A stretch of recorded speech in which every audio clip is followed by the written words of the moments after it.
Hi everyone, welcome to Subiksham channel. The Nala and Damayanti story continues.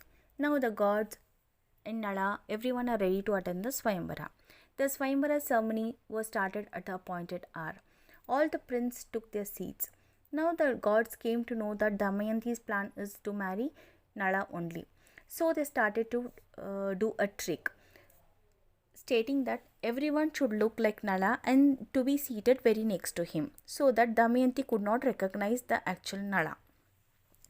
Damayanti arrived on the scene with all the royal fanfare, holding the bridal garland by her right hand. When she looked at the prince seated in the royal auditorium, there were many Nalas. She was shocked by this. She came to know this was a tricky plan. She prayed to them in the heart, O gods, I have every right to choose my husband. You have absolutely no justification for tormenting me like this. Great souls, I request you to show mercy on this mortal maiden.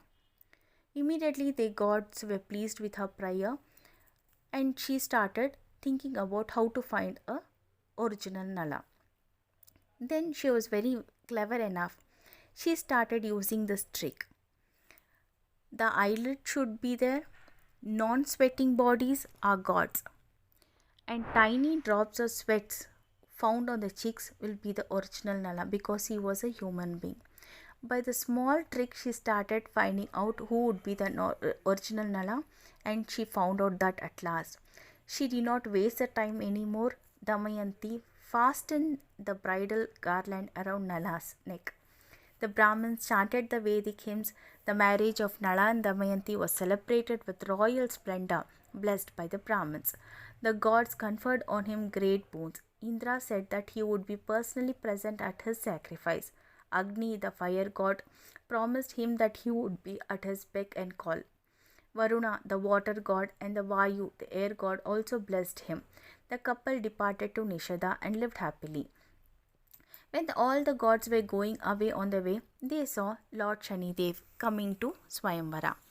They asked him, Where are you going? He replied, I am going to Damayanti's Swayamvara. All the gods laughed at him and said, We are returning from the same. The destined gainer is Nala, who Damayanti selected and married, disregarding everybody else. You can go back. By listening this, Lord Shanidev got very angry and he decided to take a revenge on Nala and Damayanti. But Nala did not give any way to that because he was ruling the kingdom of Nishadha in all glory and grandeur. However, Nala was addicted to gambling and Shani entered into his dice. Nala was always scrupulous with his hygienic and health. Cleanliness is next to godliness, and external vigilance is a price of cleanliness. One day, Nala washed his feet carefully at the time. At the time of evening worship, he did not wash his feet completely.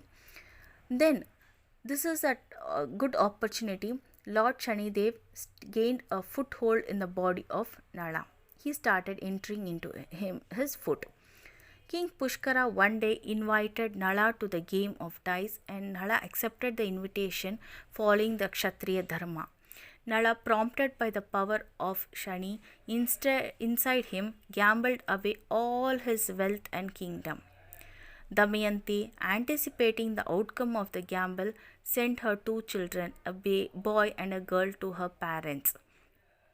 Nala and Damayanti stayed at the outskirts of the capital for 3 days as commoners, and no citizen came to meet them, fearing the wrath of Pushkara, the new king of Nishada.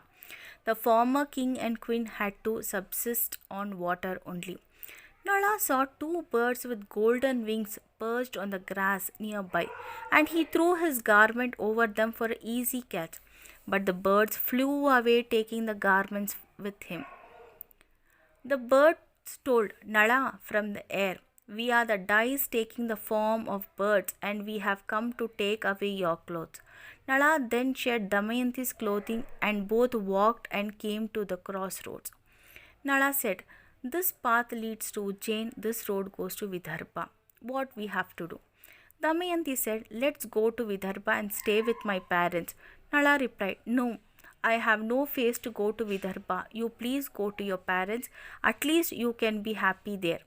Damayanti replied, How can I leave you? The husband needs the wife all the more in adversity, in hunger or thirst, in worry or work. A wife will serve the husband. Please permit me to follow you. Nala and Damayanti roamed in the forest, and Damayanti fell asleep after some time under the shade of a tree. Nala was overpowered with grief. The former queen Damayanti, once surrounded by hundreds of waiting maids, was sleeping on the bare ground. He thought she would go to Vidarbha if he left her and went away. So when she was asleep, he did not inform her, but he left her and went into the deep forest. Damayanti woke from the sleep but could not find her lord, Nala. Instead, she found that half of her garment was torn away. She came to the conclusion that he left her deliberately. Now she started to search him from tree to tree, from bush to bush in the forest, but unfortunately she was not able to find him. Meanwhile, she saw a big snake, a python, who was coming towards her. She got frightened and she cried aloud for help. At that time, a person came there who was a hunter. Fortunately, he killed the snake and rescued her. She told him her sad story. But the person who was attracted by her ravishing beauty and seeing her lonely condition made bold to make his mind known to her. She was enraged and cursed him, and he fell dead, burnt alive. She wandered in the forest aimlessly for some days, searching for Nala, but she could not find. At last, she found an ashrama where the great saints lived of ancient sages like Vasishta, Vamadeva, Bhrigu, Narada.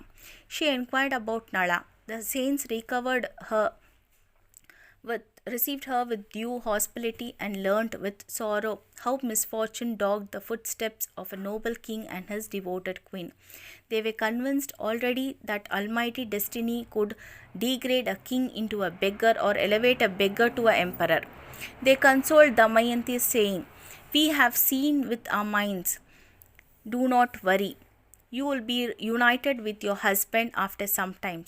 He will regain his lost kingdom, glory, and grandeur. Afterwards, Damayanti met a caravan crossing the forest. I'll stop the story today till here and continue in the next video. Thank you for watching this video. Stay tuned with our channel to hear the story. Thank you.